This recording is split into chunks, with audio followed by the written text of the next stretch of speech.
प्राचीन भारत का इतिहास, क्राउन बुक, टॉपिक नंबर 11, गुप्त साम्राज्य। मौर्य काल के पतनोपरांत दीर्घकाल तक भारतवर्ष का एक शासन के अंतर्गत नहीं आ सका। इसी कमी को गुप्त शासकों ने पूरा किया और लगभग संपूर्ण भारत को एक राजनैतिक क्षेत्र के अधीन कर आर्थिक, सामाजिक एवं साहित्यिक क्षेत्र में उन्नति का मार्ग प्रशस्त किया।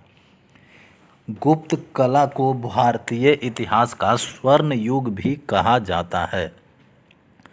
गुप्त काल के कुछ प्रारंभिक शासक श्रीगुप्त जो है वो 240 ईस्वी से 280 ईस्वी तक रहे। श्रीगुप्त गुप्त वंश का संस्थापक था। श्रीगुप्त जो है वो गुप्त वंश का संस्थापक था। प्रभावती गुप्ता के पूना ताम्रपत्राभिलेख में श्रीगुप्त को आदि राज कहा गया है। श्रीगुप्त को आदि राज कहा जाता है। गुप्त वंशावली के स्रोत कैसे मिलते हैं?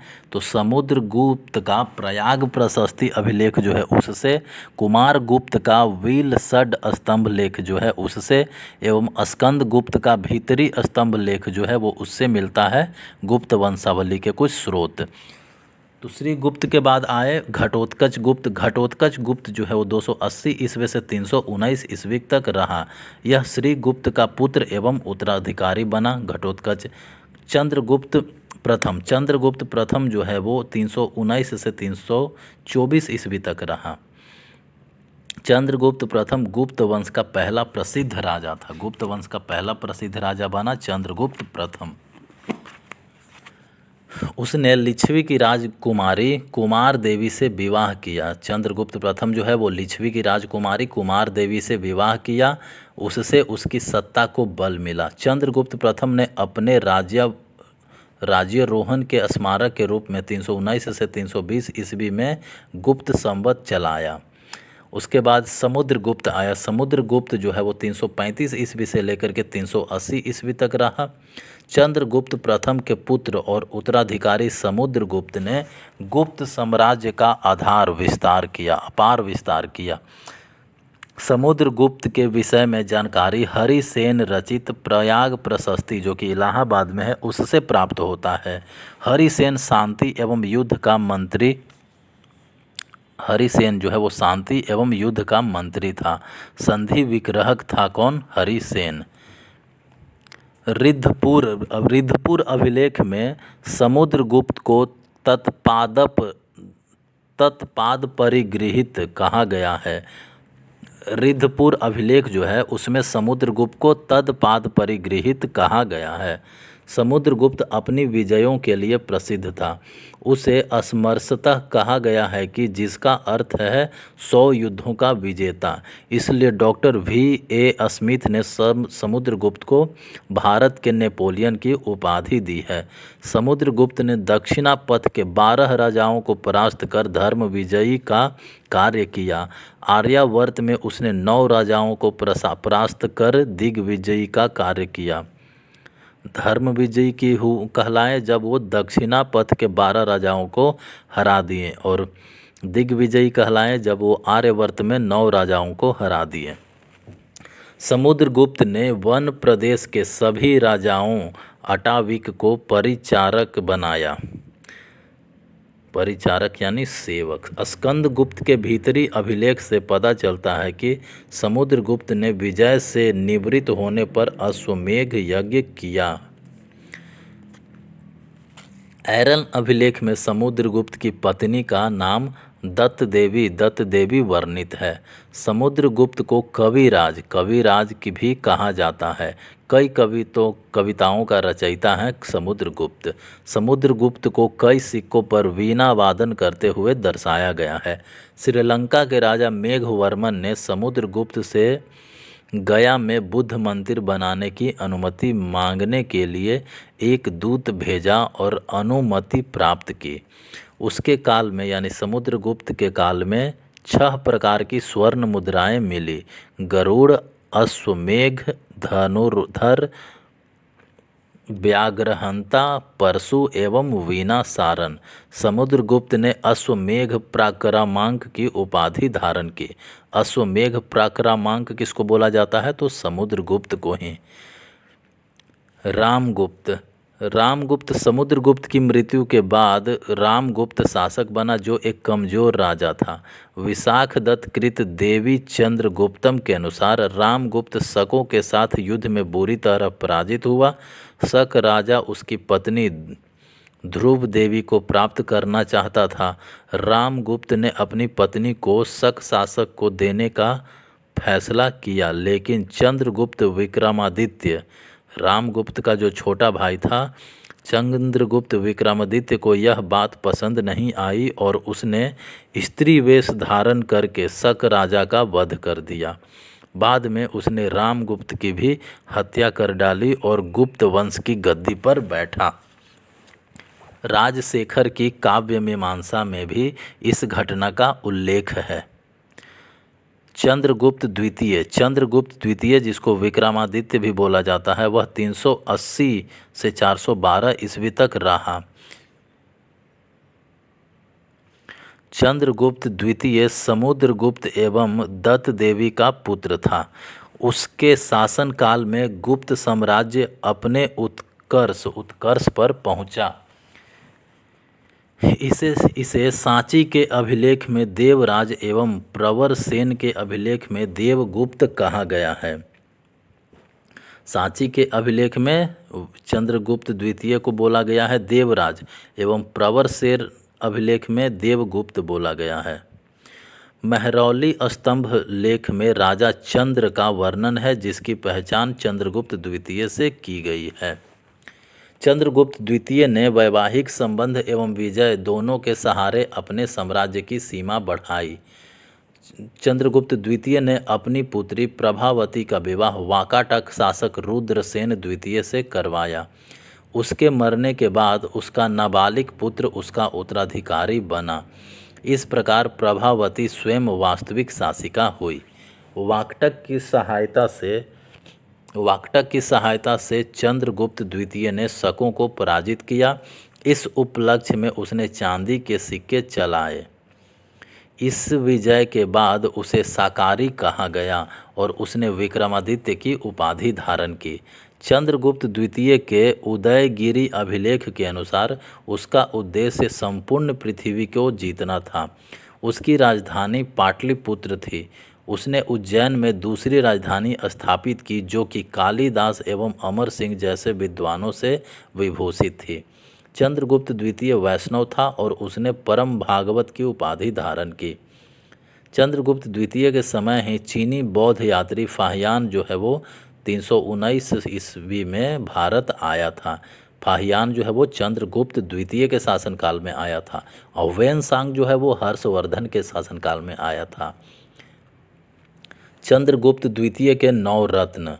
चंद्रगुप्त द्वितीय के 9 रत्न कौन थे? तो कालिदास, अमर सिंह, शंकु, धन्वंतरी, छपनक एवं वेताल भट्ट, वरुचि, घटक्करपर, वराह मिहिर। तो कालिदास, अमर सिंह, शंकु, धन्वंतरी, छपनक, वेताल भट्ट, वरुचि, घटक्करपर, वराह मिहिर। चंद्रगुप्त द्वितीय ने कालिदास को अपना दूत बनाकर कुंतल नरेश के दरबार में भेजा। चंद्रगुप्त द्वितीय के बाद आते हैं कुमारगुप्त प्रथम, जो कि 415 ईस्वी से लेकर के 455 ईस्वी तक रहे। मंदसौर अभिलेख से कुमारगुप्त प्रथम के शासन का वर्णन प्राप्त होता है। सबसे ज़्यादा अभिलेख के को 18 गो कुमारगुप्त के मिले हैं। तुमुन अभिलेख में कुमारगुप्त प्रथम को शरदकालीन सूर्य कहा गया है। कुमारगुप्त प्रथम ने व्याघ्र बल पराक्रम महेंद्रादित्य, अजीत महेंद्र, अश्वमेघ महेंद्र आदि उपाधियां धारण की। तो व्याघ्र बल पराक्रम किसको बोला जाता है? कुमारगुप्त को। महेंद्रादित्य, अजीत महेंद्र किसको बोला जाता है? कुमारगुप्त को। अश्वमेघ महेंद्र किसको बोला जाता है? कुमारगुप्त को। नालंदा विश्वविद्यालय की स्थापना कुमार गुप्त के कार्यकाल में की गई थी। बख्तियार खिलजी ने इस विश्वविद्यालय को नष्ट कर दिया था। कुमार गुप्त का शासनकाल 40 वर्षों का था, जिसमें उसने गुप्त साम्राज्य के अक्षुण्ण बनाए रखा। कुमार गुप्त के बाद आता है कौन? स्कंद गुप्त। स्कंद गुप्त जो है वो 455 ईस्वी से 467 ईस्वी तक रहा। स्कंद गुप्त ने क्रमादित्य की उपाधि धारण की। जूनागढ़ अभिलेख से पता चलता है कि गिरनार के प्रशासक चक्रपालित पर्णदत्त का पुत्र ने सुदर्शन झील का जीर्णोद्धार कराया था। स्कंदगुप्त का भीतरी अभिलेख, जो कि गाजीपुर में है, भीतरी अभिलेख हूनों द्वारा आक्रमण की जानकारी देता है।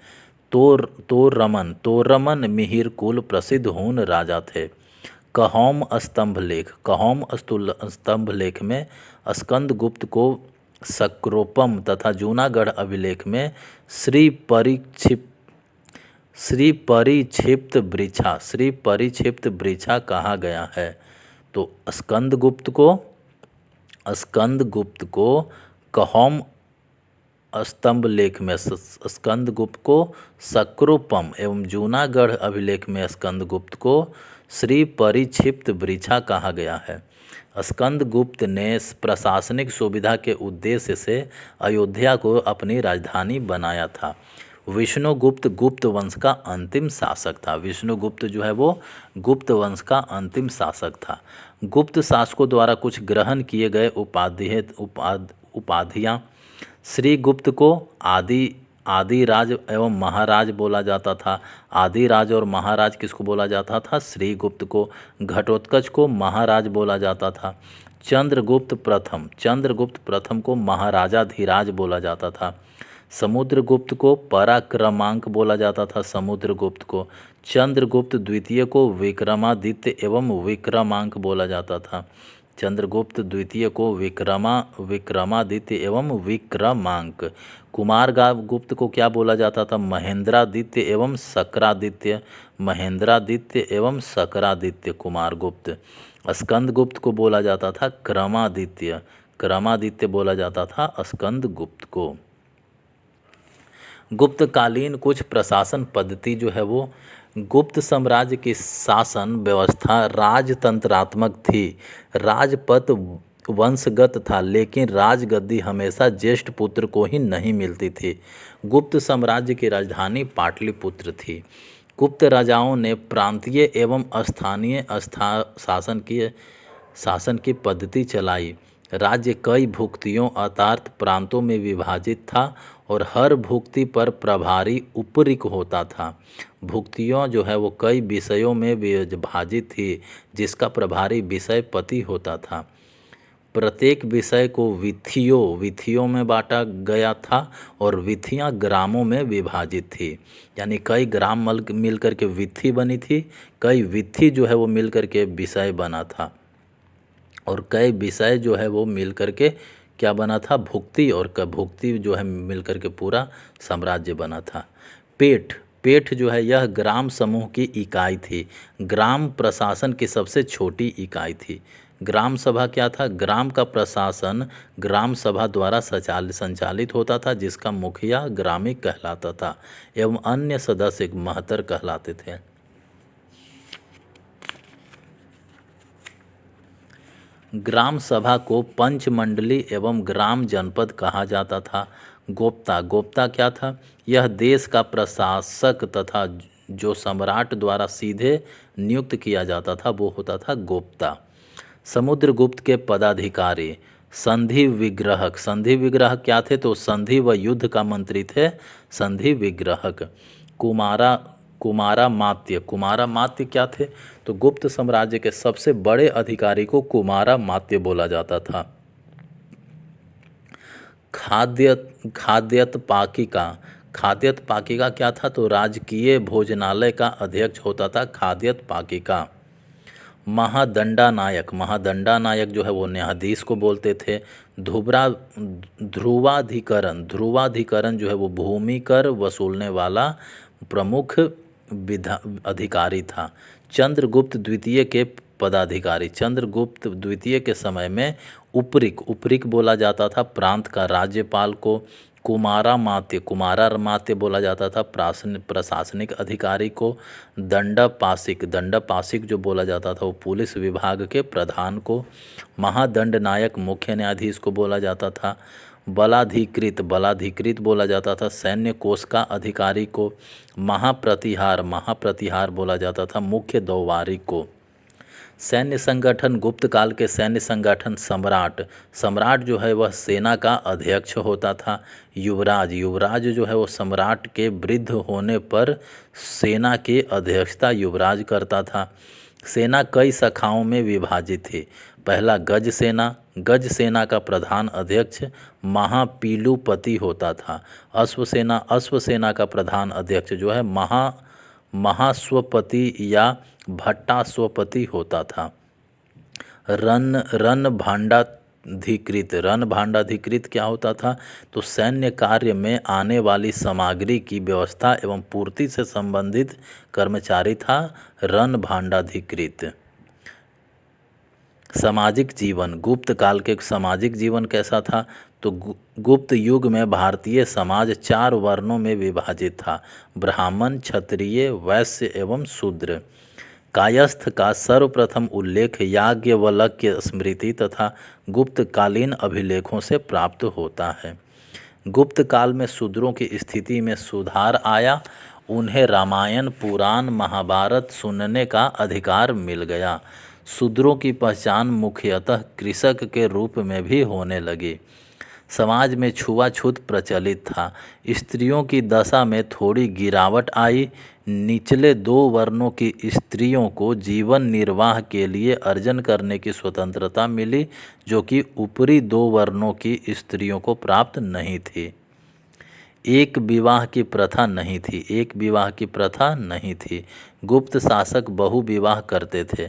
चंद्रगुप्त द्वितीय तथा कुमारगुप्त प्रथम की अनेक पत्नियों का उल्लेख मिलता है। समाज में सती प्रथा भी प्रचलित थी। सेनानी गोपराज की पत्नी उसके साथ चिता पर जल गई। इसका उल्लेख भानुगुप्त के एरन अभिलेख से मिलता है। स्मृतिकार कात्यायन के अनुसार स्त्री अपने स्त्री धन के साथ अपनी अचल संपत्ति को भी बेच सकती थी। समाज में वेश्यावृत्ति का अस्तित्व था। वेश्याओं को गणिका कहा जाता था। गुप्त काल में वेश्याओं को गणिका बोला जाता था। गुप्त काल के धार्मिक जीवन गुप्त काल में बौद्ध धर्म को राजाश्रय मिलना समाप्त हो गया था तथा भागवत धर्म केंद्र बिंदु बन गया था। गुप्त शासक वैष्णव धर्मावलंबी थे। इस काल में त्रिमूर्ति अर्थात ब्रह्मा यानी सृजन करने वाला, विष्णु यानी पालन करने वाला तथा महेश यानी संहार करने वाला की पूजा किया जाता था। गुप्त काल में ब्रह्मा, विष्णु, महेश का पूजा किया जाता था। ब्रह्मा जो थे वो सृजन करने वाले थे, विष्णु जो है वो पालन करने वाले थे एवं महेश जो है वो संहार करने वाले थे। गुप्त काल में मूर्ति पूजा ब्राह्मणीय धर्म का सामान्य लक्षण हो गई थी। चंद्रगुप्त द्वितीय एवं समुद्रगुप्त के सिक्कों पर विष्णु के वाहन गरुड़ का चित्र पाया जाता था, जो कि गुप्त वंश का राजकीय चिन्ह भी था। देवगढ़ यानी झांसी यहाँ का दशावतार मंदिर गुप्त युग का वैष्णव धर्म संबंधी सबसे महत्वपूर्ण अवशेष हैं। यह मंदिर पंचायतन श्रेणी का है। गंगधर अभिलेख में विष्णु को मधुसूदन कहा गया है। हरिहर के रूप में शिव को विष्णु के साथ दर्शाया गया है, जो वैष्णव व शैव धर्म के समन्वय का प्रमाण था। गुप्त युग में मथुरा एवं वल्लभी में जैन सभाओं का आयोजन हुआ था। आर्थिक जीवन गुप्तकालीन मुद्राएं एवं अभिलेख तत्कालिक आर्थिक समृद्धि को दर्शाते हैं। कृषि मूलक अर्थव्यवस्था, व्यापार, विकसित उद्योग धंधे गुप्त काल की समृद्धि के कारण हैं। भूमि इस काल में 5 प्रकार की भूमि का उल्लेख मिलता है। क्षेत्र भूमि, कृषि योग्य भूमि को क्षेत्र भूमि बोला जाता था। वास्तु भूमि, रहने यानी वास करने योग्य भूमि को वास्तु भूमि बोला जाता था। चारागाह भूमि, चारागाह भूमि जो है वो पशुओं के चारा योग्य भूमि को चारागाह भूमि बोला जाता था। खिल, खिल भूमि, खिल भूमि जो जो भूमि जोतने योग्य नहीं थे उनको खिल भूमि बोला जाता था। अप्रहत, अप्रहत भूमि, बिना जोती गई जंगली भूमि को अप्रहत भूमि बोला जाता था। कर व्यवस्था, आय का मुख्य स्रोत भू राजस्व होता था। कर जो है 1/4 से 1/6 भाग तक लिया जाता था। गुप्तकालीन आर्थिक शब्दावली, गुप्तकालीन आर्थिक शब्दावली की बात करें तो भाग, भाग यानी राजा को भूमि उत्पादन से प्राप्त होने वाला हिस्सा भाग कहलाता था। भोग, भोग जो है वो राजा को उपहार स्वरूप मिलने वाला कर को भोग बोला जाता था। उदरंग, उदरंग की बात करें तो अस्थाई काश्तकारों के लिए कर, अस्थाई काश्तकारों के लिए कर जो है उदरंग कहलाता था। ऊपरी कर, ऊपरी कर की बात करें तो अस्थाई कृषकों के लिए कर जो था वो ऊपरी कर कहलाता था। हिरण्य, हिरण्य यानी द्रव्य रूप में किया जाने वाला कर जो था वह हिरण्य था। विष्टि, विष्टि जो था वह निःशुल्क या बेगार श्रम था। दिनार, दिनार जो स्वर्ण मुद्राएं को गुप्त काल में दिनार बोला जाता था। अग्रहार, अग्रहार क्या था तो मंदिरों व ब्राह्मणों को दान की जाने वाली भूमि को अग्रहार बोला जाता था। भूमिकर, भूमिकर संग्रह करने वाला पदाधिकारी ध्रुवाधुकरण या ध्रुवाधिकरण कहलाता था। व्यापारिक कारवां को नेतृत्व करने वाला व्यक्ति सार्थवाह, सार्थवाह कहलाता था। इस काल में व्यापारियों तथा शिल्पियों के 4 संगठन थे, निगम, पुग, गण तथा श्रेणी। श्रेणी के प्रधान को ज्येष्ठक कहा जाता था। सिंचाई के लिए राहत या घंट यंत्र का प्रयोग होता था। भूमि संबंधी विवादों को निपटाने वाले अधिकारी को न्यायाधिकरणी कहा जाता था। कर्णिक व महापक्षपटलिक, कर्णिक व महापक्षपटलिक नामक पदाधिकारी भूमि अभिलेखों को सुरक्षित रखने का कार्य करते थे। गुप्त काल के बंदरगाह, पूर्वी भारत में ताम्रलिप्ति एवं घंटसाला बंदरगाह थे। पश्चिमी भारत में मृगु कक्ष एवं सोपारा एवं कल्याण बंदरगाह थे। मृगी कक्ष, भड़ौच बंदरगाह, सोपारा बंदरगाह एवं कल्याण बंदरगाह। इस समय उज्जैन व्यापार का मुख्य केंद्र था। गुप्त काल में उज्जैन जो है वो व्यापार का मुख्य केंद्र था। गुप्त युग में वैज्ञानिक प्रगति, गुप्त काल में आर्यभट्ट प्रसिद्ध गणितज्ञ थे। अपनी पुस्तक आर्यभट्टियम में उन्होंने पृथ्वी को गोल बताया तथा उसकी परिधि का सही अनुमान लगाया। दशागीतिक सूत्र, दशागीतिक सूत्र एवं आर्याष्टक शतक आर्यभट्ट की अन्य रचनाएं हैं। आर्यभट्ट ने आर्यभट्टीय में दशमलव प्रणाली का वर्णन किया है। वराहमिहिर ने अपने ग्रंथ पंच सिद्धांतिका में 5 प्राचीन सिद्धांत पौतामह, रोमक, पोलिस, वशिष्ठ तथा सूर्य का निरूपण किया है। ब्रह्मगुप्त जो प्रसिद्ध गणितज्ञ थे उन्होंने ब्रह्म सिद्धांत की रचना की थी। सुश्रुत, सुश्रुत ने आयुर्वेदिक चिकित्सा के क्षेत्र में महत्वपूर्ण अनुसंधान किए। धन्वंतरी, धन्वंतरी जिन्हें भारतीय आयुर्वेद का पिता कहा जाता है, धन्वंतरी को भारतीय आयुर्वेद का पिता कहा जाता है। धन्वंतरी जो है वो चंद्रगुप्त द्वितीय के दरबार में रहने वाले चिकित्सक थे। धन्वंतरी जो है वो चंद्रगुप्त द्वितीय के दरबार में रहने वाले चिकित्सक थे। भास्कर ने 3 ग्रंथों की रचना की है, महाभास्कर्य, लघु भास्कर्य और भाष्य। लाटदेव, लाटदेव को सूर्य सिद्धांत गुरु कहा गया है। गुप्त कला, गुप्त काल के कला, कला के क्षेत्र में गुप्त काल अपनी उत्कृष्टता की चरम सीमा पर पहुंच गया। इस काल के मंदिर वास्तुकला के सर्वोत्तम उदाहरण हैं। इसमें शिखर युक्त मंदिर देवगढ़ या झांसी प्रमुख हैं। प्रमुख मंदिर कुछ जैसे धम्मेख स्तूप कहाँ है? सारनाथ में। शिव मंदिर जो है वो भूमरा में है। पार्वती मंदिर नचना कुठार मध्य प्रदेश में है। शिव मंदिर भूमरा मध्य प्रदेश के नागौद में है। दशावतार मंदिर जो है वो देवगढ़ में है, झांसी के देवगढ़ में। भीतरगांव मंदिर कानपुर में है, उत्तर प्रदेश के कानपुर में। विष्णु मंदिर जो है तिगवा में जबलपुर में है, मध्य प्रदेश के जबलपुर। विष्णु मंदिर उदयगिरी में है, विदिशा के उदयगिरी। शिव मंदिर अहिछत्र में है, उत्तर प्रदेश के बरेली में। गुप्त काल के लक्ष्मण मंदिर सिरपुर में है। लक्ष्मण मंदिर जो है वो ईंटों से बनाया गया हुआ है।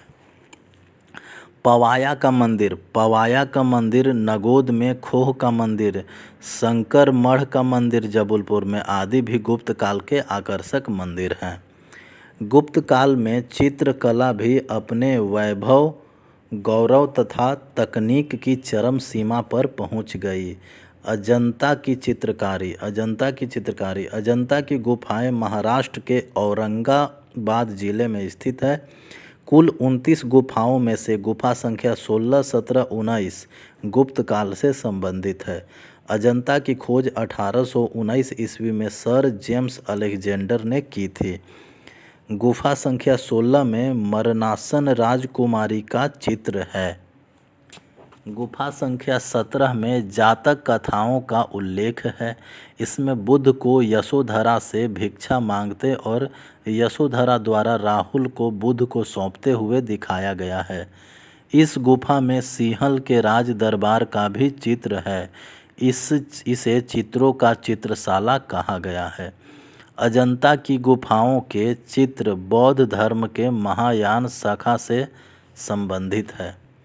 बाघ की गुफाएं मध्य प्रदेश के धार जिले में विंध्य पर्वत को काटकर बाघ की गुफाओं का निर्माण हुआ है। बाघ की गुफाएं धर्मनिरपेक्ष व लौकिक है। गुप्तकालीन साहित्य। गुप्त काल संस्कृत साहित्य का स्वर्ण युग है। कालिदास जो चंद्रगुप्त द्वितीय के दरबार में थे, संस्कृत भाषा के सबसे प्रसिद्ध कवि हुए। उन्हें भारत का शेक्सपियर कहा जाता है। याज्ञवल्क्य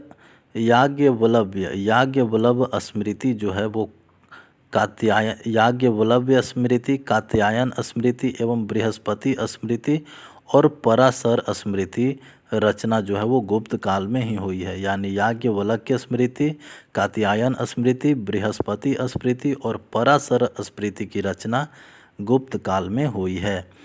वीरसेन उदयगिरी गुहा लेख का रचनाकार था। वीरसेन जो है वो उदयगिरी गुहा लेख का रचनाकार था। मंदसौर प्रशस्ति की रचना वत्स भट्टी ने की है। मंदसौर प्रशस्ति की रचना वत्स भट्टी ने की है। प्रमुख लेखक व उनके रचना कालिदास के रचना क्या है? अभिज्ञान शाकुंतलम, ऋतुसंहारम, मालविका अग्निमित्र, कुमार संभवम, मेघदूतम, रघुवंशम, विक्रमोंसियम ये सब कालिदास के रचनाएं हैं। भास ने स्वप्नवासवदत्तम भास के द्वारा लिखा गया है। कर्णभारम भास के द्वारा लिखा गया है। चारुदत्तम ने को भी भास ने ही लिखा है। विष्णु शर्मा ने पंचतंत्र लिखा है। वान भट्ट ने हर्ष चरित्र लिखा है। विशाख दत्त द्वारा मुद्रा राक्षस लिखा गया है। देवी चंद्रगुप्तम विशाख दत्त के द्वारा लिखा गया है। शूद्रक ने मृच्छकटिकम लिखा है। भौमक ने रावणार्जुनियम लिखा है। वत्स भट्टी रावणवध लिखा है। राजशेखर ने काव्य मीमांसा लिखा है। अमर सिंह ने अमरकोश लिखा है। तो ये था गुप्त काल। गुप्त काल के बाद आते हैं टॉपिक नंबर 12, गुप्तोत्तर काल क्या था? छठी शताब्दी के मध्य तक गुप्त साम्राज्य पूर्णतः विभक्त हो गया और उत्तर भारत फिर अनेक राज्यों में बंट गया। इनमें निम्नलिखित प्रमुख शक्तियाँ का प्रादुर्भाव हुआ। पहला, वल्लभी में मैत्रक वंश, पंजाब में हूणों का शासन, कन्नौज में मौखरी वंश एवं मालवा में यशोवर्मन। तो वर्धन राजवंश या पुष्यभूति वंश, पुष्यभूति वंश क्या है? पुष्यभूति ये इस वंश का संस्थापक था। पुष्यभूति जो है वो वर्धन राजवंश या फिर पुष्यभूति वंश का संस्थापक था। इसने यानी पुष्यभूति ने थानेश्वर में इस वंश की स्थापना की थी। थानेश्वर जो है वो हरियाणा के अंबाला जिले में है। प्रभाकर वर्धन, प्रभाकर वर्धन यह वर्धन वंश की शक्ति और प्रतिष्ठा का संस्थापक था। प्रभाकर वर्धन की पत्नी यशोमती थी। यशोमती से 2 पुत्र राज्यवर्धन एवं हर्षवर्धन तथा एक कन्या राज्यश्री उत्पन्न हुई। राज्यश्री का विवाह कन्नौज के मौखरी नरेश ग्रहवर्मन से हुआ। राज्यश्री का विवाह जो है वो कन्नौज के मौखरी नरेश ग्रहवर्मन से हुआ। राज्यवर्धन अपने पिता की मृत्यु के बाद राज्यवर्धन गद्दी पर बैठा। इसी समय मालवा नरेश देवगुप्त ने ग्रहवर्मन की हत्या कर राज्यश्री को कैद कर लिया। राज्यवर्धन ने देवगुप्त को पराजित कर दिया, लेकिन देवगुप्त के मित्र गौड़ शासक शशांक ने धोखे से राज्यवर्धन की हत्या कर दी। हर्षवर्धन जो है वो 606 से 647 ईस्वी तक रहा। हर्षवर्धन वर्धन वंश का शक्तिशाली व यशस्वी सम्राट था। मात्र 16 वर्ष की आयु में वह विकट परिस्थितियों में गद्दी पर बैठा। वह अपने को राजपुत्र कहता था तथा स्वयं अपना नाम शीलादित्य रखा। हर्ष ने अपने आचार्य दिवाकर मित्र की सहायता से राज्यश्री को खोज निकाला। हर्ष ने कन्नौज को राजधानी बनाया, जहां से उसने चारों ओर अपना प्रभुत्व फैलाया। हर्ष को पूर्वी भारत में गौड़ देश के शैव राजा शशांक से मुकाबला करना पड़ा। 619 ईस्वी में शशांक की मृत्यु हुई, तब यह शत्रुता समाप्त हुई। दक्षिण की ओर हर्ष के अभियान को नर्मदा के किनारे चालुक्य वंश के राजा पुलकेशिन द्वितीय ने रोका और हर्ष को पराजित किया। तो हर्षवर्धन को किसने पराजित किया? पुलकेशिन द्वितीय ने। हर्ष के समकालीन कुछ शासक थे, जैसे भास्कर वर्मा। भास्कर वर्मा जो है वो कामरूप का शासक था। भास्कर वर्मा वर्मन वंश का शासक था। पुलकेशिन द्वितीय जो है वह भी चालुक्य वंश का शासक था। उसकी राजधानी कर्नाटक के आधुनिक बीजापुर जिले के बादामी में था। गौड़ नरेश शशांक इसकी राजधानी कर्ण सुवर्ण थी। यह कट्टर शैव शासक था जिसने बोधि वृक्ष को कटवा दिया था। ध्रुवसेन द्वितीय जो यह वल्लभी गुजरात का शासक था। इसे हर्ष ने पराजित किया। बाद में हर्ष ने अपनी पुत्री की शादी इससे कर दी थी। वेनसांग जो है वो चीनी यात्री थे। 629 से 645 तक वेनसांग चीनी यात्री वेनसांग हर्ष के शासनकाल में भारत आया। वह नालंदा महाविहार बौद्ध विश्वविद्यालय में पढ़ने के लिए तथा बौद्ध ग्रंथ एकत्रित करने के उद्देश्य से भारत आया था। वेनसांग ने शूद्रों को कृषक कहा था। वेनसांग को यात्रियों का राजकुमार, नीति का पंडित एवं वर्तमान शाक्य मुनि कहा जाता है। तो यात्रियों का राजकुमार कौन है? वेनसांग। नीति का पंडित कौन है? वेनसांग। वर्तमान शाक्य मुनि कौन है? वेनसांग। हर्ष ने बौद्ध धर्म की महायान शाखा को अपना संरक्षण प्रदान किया। कर हर्ष काल के 3 कर के करों की जानकारी प्राप्त होती है। 3 प्रकार के करों की जानकारी प्राप्त होती है। पहला हिरण्य जो है वो नकद कर था। दूसरा भाग, कृषि उपज का 1/10 भाग कहलाता था। तीसरा बलि, इसके बारे में पर्याप्त जानकारी प्राप्त नहीं है। हर्ष काल के साहित्य, हर्ष के दरबार में अनेक विद्वानों का निवास स्थान था। वानभट्ट, मयूर, मातंग, दीवार। वानभट्ट हर्ष का दरबारी कवि था जिसने हर्षचरित कादंबरी की रचना की है। मयूर ने सूर्य शतक की रचना की है। हर्ष ने स्वयं 3 नाटक प्रियदर्शिका, रत्नावली एवं नागानंद, प्रियदर्शिका, रत्नावली और नागानंद की रचना हर्षवर्धन ने ही किया है।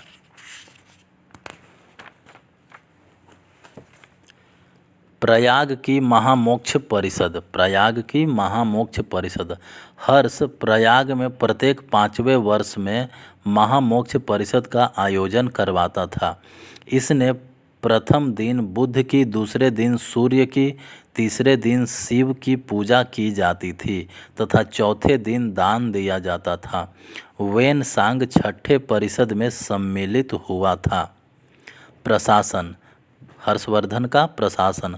हर्ष को भारत का अंतिम हिंदू सम्राट कहा गया, लेकिन ना तो वह कट्टर था, ना ही पूरे देश का वह शासक था। उसका राज्य कश्मीर को छोड़कर उत्तर भारत तक सीमित था। महत्वपूर्ण कुछ शब्दावलियाँ। महाराज या महासामंत, महाराज या महासामंत जो थे वो हर्ष के अधीनस्थ शासक थे। सचिव, आमत्य, सचिव एवं आमत्य जो वो थे मंत्री परिषद के मंत्री कहलाते थे, सचिव या आमत्य। भुक्ति, भुक्ति जो है वो प्रांत था। उपरिक या राष्ट्रीय, उपरिक या राष्ट्रीय कौन थे? भुक्ति का प्रशासक को उपरिक या राष्ट्रीय बोलते थे। ग्रामाक्ष पटलिक, ग्रामाक्ष पटलिक जो है वो गुरुग्राम शासन का प्रधान होते थे। चाट या भाट, चाट या भाट हर्षकाल में पुलिसकर्मी होते थे। दंडपासिक, दंडपासिक या दांडिक, दंडपासिक या दांडिक जो है वो पुलिस विभाग का अधिकारी होता था। बृहदेश्वर, बृहदेश्वर जो है अश्वसेना का अधिकारी था। बलाधिकृत, बलाधिकृत जो है वो पैदल सेना का अधिकारी था। नालंदा महाविहार, हर्ष के समय नालंदा महाविहार जिसकी स्थापना कुमार शासक कुमार गुप्त ने, गुप्त शासक कुमार गुप्त ने करवाई थी। तो हर्ष के समय नालंदा महाविहार महायान बौद्ध की शिक्षा का प्रमुख केंद्र था। हर्ष के समय यहाँ के कुलाधिपति आचार्य शीलभद्र थे। हर्ष चरित्र ने के अनुसार कुछ महत्वपूर्ण अधिकारी।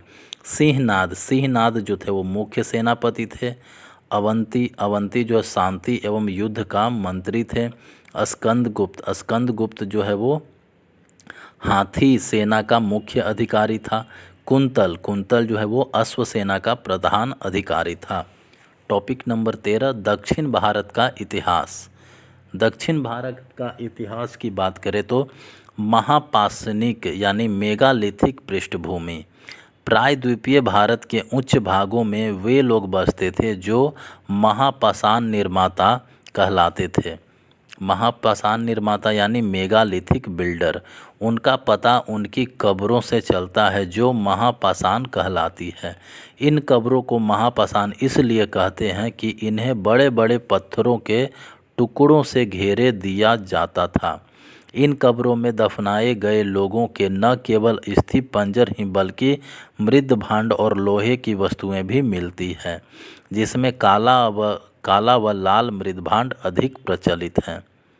पल्लव वंश, पल्लव वंश इच्छावकुओं को अपदस्थ कर उनकी जगह पर पल्लव आए। पल्लव का अर्थ है लता। यह शब्द टोंडाई का रूपांतरण है जो लता का ही वाचक है। संभवतः पल्लवों की स्थानीय जनजाति थी जिसने टोंडाई नाडु अर्थात लताओं के देश में अपनी सत्ता स्थापित की। पल्लवों ने अपनी राजधानी कांची आधुनिक कांचीपुरम में बनाई। प्रमुख पल्लव शासक वप्पदेव, वप्पदेव यह पल्लव वंश का संस्थापक था। पल्लव वंश का संस्थापक कौन था? वप्पदेव। सिंह विष्णु, सिंह विष्णु इसे पहला महत्वपूर्ण पल्लव राजा माना जाता है। पुरातात्विक स्रोतों से पता चलता है कि वे वैष्णव थे। किरातार्जुनियम तथा 10 कुमार चित्र के लेखक भारवी, भारवी जो है वो सिंह विष्णु के दरबार में रहते थे। महेंद्र वर्मन प्रथम, महेंद्र वर्मन प्रथम जो है पल्लव वंश का उत्कर्ष महेंद्र वर्मन प्रथम के शासनारोहण के साथ शुरू हुआ। महेंद्र वर्मन प्रथम के शासनकाल में पल्लव तथा चालुक्यों के बीच लंबा संघर्ष शुरू हुआ। पुलकेशिन द्वितीय ने इसे पराजित किया था। पुलकेशिन द्वितीय ने महेंद्र वर्मन प्रथम को पराजित कर दिया था। महेंद्र वर्मन प्रथम ने मत विलास प्रहसन की रचना की। वास्तुकला के क्षेत्र में उसने मंडप शैली को प्रारंभ किया। मंडप शैली यानी महेंद्र शैली। प्रारंभ में वह जैन मतानुयायी था, किंतु नयनार संत अप्पार से प्रभावित होकर उसने शैव धर्म को अपना लिया था। नरसिंह वर्मन प्रथम। नरसिंह वर्मन प्रथम यह महान पल्लव शासक था जिसने पुलकेशिन द्वितीय की हत्या कर बादामी पर अधिकार कर लिया था। पुलकेशिन द्वितीय की हत्या किसने किया था? नरसिंह वर्मन ने। पुलकेशिन द्वितीय जो है महेंद्र वर्मन को हराया था और हर्षवर्धन को भी हराया था। नरसिंह वर्मन ने प्रथम ने पुलकेशिन द्वितीय को हरा दिया। अतः उसने वातापी कोंड नरसिंह वर्मन ने वातापी कोंड की उपाधि धारण की। वातापी कोंड यानी वातापी को जीतने वाला। नरसिंह वर्मन ने मामलापुरम नामक नगर बसाया। वेनसांग ने इसी के काल में कांची की यात्रा की थी। वेनसांग कांची कब पहुंचा था? तो नरसिंह वर्मन के काल में।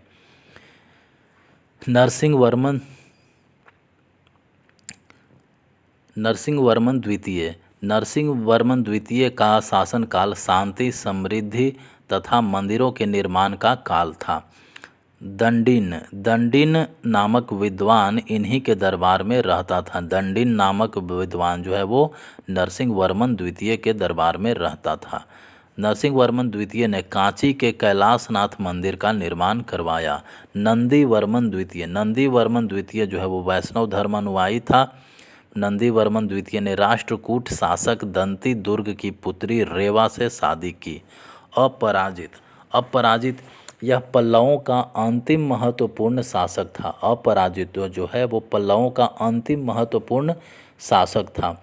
चोल शासक आदित्य चोल ने अपराजित पल्लव पर आक्रमण कर पल्लव राज्य पर अधिकार कर लिया। कला एवं वास्तुकला के क्षेत्र में पल्लवों का योगदान। तो द्रविड़ शैली। पल्लवों के नेतृत्व में वास्तुकला की द्रविड़ शैली का विकास 4 चरणों में हुआ। महेंद्र शैली या मंडप शैली। उदाहरण के लिए शिलाकृति मक्कोंडा मंदिर एवं उंडावली का अनंतेश्वर मंदिर जो है वो महेंद्र शैली के अंतर्गत ही है। नरसिंह शैली यानी मामल या महामल्ल शैली। नरसिंह शैली को मामल्ल शैली या महामल्ल शैली बोला जाता है। नरसिंह शैली में रथ या एकाशिला खंडनीय एकाश्म मंदिर है जो मामलापुरम में पाए जाते हैं। ये सप्त पैगोड़ा के नाम से जाने जाते हैं किंतु वास्तव में 8 हैं। धर्मराज, अर्जुन, भीम, सहदेव, द्रौपदी, गणेश, पीदारी एवं वालायान कुटीय। राजसिंह शैली इस शैली का प्रयोग नरसिंह वर्मन द्वितीय ने किया।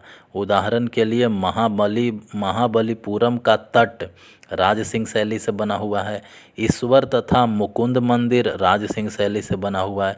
कांची का कैलाश मंदिर जो है वो राजसिंह शैली से बना हुआ है। ऐरावतेश्वर मंदिर राजसिंह शैली से। नंदी वर्मन शैली की बात करें तो नंदी वर्मन द्वितीय ने कांची के मुक्तेश्वर मंदिर बनवाया नंदी वर्मन शैली से। बैकुंठ पेरुमल मंदिर नंदी वर्मन शैली। मांगतेश्वर मंदिर नंदी वर्मन शैली और गाडम मंदिर ये सब जो था वो नंदी वर्मन से ही था। संगम साहित्य की बात करें तो तमिल कवियों का एक संगम मदुराई में राजकीय संरक्षण में फला फूला। इसमें 9,990 वर्षों में लंबे अंतराल पर 3 संगम आयोजित हुए जिनमें 8,598 कवियों ने भाग लिया। इसके प्रमुख संरक्षक 197 पांड्य राजा थे। प्रमुख तमिल साहित्य की बात करें तो संगम साहित्य में तमिल ग्रंथ कौन कौन हैं? तो तमिल ग्रंथ है तोल्कापियम, एत्तुतोगई, पाटुपत्तु, पाटु पत्तु, पादीनेन किलकनक्कु, पादीनेन किलकनक्कु और 3 महाकाव्य आते हैं। तो तोल्काप्पियम, एतुतोगई 8 काव्य संग्रह है। पाटुपत्तु, पाटुपत्तु जो है वो 10 ग्राम काव्य है। पादीनेन किलकनक्कु, पादीनेन किलकनक्कु जो है वो 18 लघु काव्य है। तोल्काप्पियम, तोल्काप्पियम इसकी रचना तोल्काप्पियर ने की थी।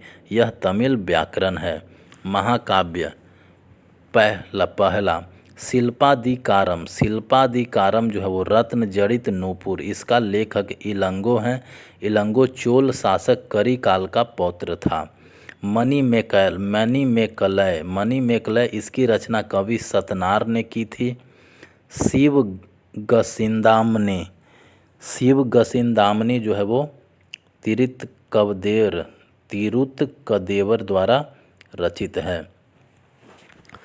ये दक्षिणों का संगम, दक्षिण भारत का संगम, तो 3 संगम हुआ। पहला संगम, दूसरा संगम, तीसरा संगम। पहला संगम मदुरा में हुआ, दूसरा संगम कपाटपुरम में हुआ, तीसरा संगम उत्तरी मदुरा में हुआ। पहला संगम में अध्यक्ष थे अगस्त्य ऋषि, दूसरे संगम में अध्यक्ष थे अगस्त ऋषि एवं तोल्काप्पियर, तीसरी संगम में अध्यक्ष थे नक्कीरर। नक्कीरर जो हैं वो महाकवि हैं। पहला संगम में कुछ प्रकाशित ग्रंथ थे, वो थे कौन? परिपाडल, मधुनौर, अकतियम, कलरीयावरय आदि काव्य ग्रंथ। दूसरा संगम में प्रकाशित किया गया अगतियम, कलि, वयालमालय एवं कुरुक। तीसरा में प्रकाशित किया गया नुत्रेम्बतवरी, परिपाडल, नत्रिनय। संगम साहित्य में तमिल प्रदेशों के 3 राजाओं चोल, चेर तथा पांड्य का विवरण प्राप्त होता है। चोल राज्य पन्नार तथा दक्षिणी वेल्लास के मध्य स्थित था। करिकाल इनका सबसे प्रतापी राजा था। पुहार पतन का निर्माण इसी के समय हुआ। चेरों का राज्य आधुनिक केरल राज्य में स्थित था। सेनगुटुवन इनका प्रमुख राजा था, जिसने आदि राज की उपाधि ग्रहण की। पांड्य राज्य कावेरी के दक्षिण में स्थित है। पांड्य राज्य जो है वो कावेरी के दक्षिण में स्थित था। इसकी राजधानी मदुरा थी। पांड्य राजाओं ने नेंडुजेलियन सबसे शक्तिशाली था। चालुक्य वंश यानी वातापी के चालुक्य। जय सिंह वातापी के चालुक्य वंश का संस्थापक था। जय सिंह कदम्बों के अधीन शासक था। जय सिंह जो है वो कदम्बों के अधीन शासक था। पुलकेशिन प्रथम बादामी के चालुक्यों का उत्कर्ष पुलकेशिन प्रथम के समय में हुआ। उसने बीजापुर के निकट वातापी या बादामी को अपनी राजधानी बनाई। कीर्तिवर्मन प्रथम जो है वो चालुक्य वंश से संबंधित था। वातापी के चालुक्य वंश, इसने कदम्बों को नष्ट कर दिया और गोवा पर अधिकार किया। पुलकेशिन द्वितीय जो है वो 609 से 642 ईसा पूर्व तक शासन किया। पुलकेशिन द्वितीय इस वंश का महान शासक था, जिसने हर्ष के विजय अभियान को नर्मदा नदी के तट पर रोका था। उसने जैन मतानुयायी रवि कीर्ति से ऐहोल अभिलेख लिखवाया, जिसकी भाषा संस्कृत एवं लिपि ब्राह्मी है। कीर्तिवर्मन द्वितीय इस वंश का अंतिम शासक था, जिसे राष्ट्रकूट शासक दर्तिदुर्ग ने पराजित कर अपनी सत्ता की स्थापना की। चालुक्यों का योगदान। चालुक्य ने वास्तुकला के क्षेत्र में दक्कन या बेसर शैली का विकास हुआ। बेसर शैली जो है वो द्रविड़ शैली एवं नागर शैली का मिश्रण है। ऐहोल की बात करें तो ऐहोल को मंदिरों का शहर कहा जाता है। यहाँ 70 मंदिरों के साक्ष्य मिले हैं, जिसमें 4 दर्शनीय हैं। लाडखान मंदिर, हसी मल्लीगुड़ी मंदिर, दुर्गा मंदिर एवं गोमती का जैन मंदिर। बादामी का मेलागीती शिवालय।